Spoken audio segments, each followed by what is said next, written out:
ఓం శ్రీ మాత్రే నమః. ఈరోజు ఏకాదశి, తొలి ఏకాదశి సందర్భంగా స్వామివారికి పిండి దీపారాధన చాలా మంచిదండి.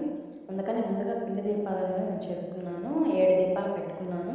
అలాగే 7 దీపాలకి, 7 పిండి దీపారాధనలకి నేను గోవిందనామాలని 3 చొప్పున నీట్‌గా పెట్టుకున్నానండి. స్వామివారికి గోవిందనామం అన్నా, శంకు చక్రాలన్నా చాలా ప్రీతికరం. అందుకని ప్రతి దాంట్లో అవి ఉండేటట్టుగా చూసుకోండి.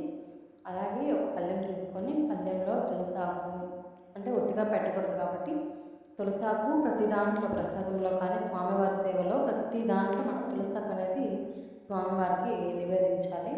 అలాగే తమలపాకు, అలాగే ఇంకా తులసాకులు, తులసి దళములు తీసుకొని ఒక ప్లేట్లో తీసుకున్నాను. ప్లేట్లో తీసుకొని ఒక 7కి మనం బొట్లు అనేది పెట్టుకుంటున్నానండి.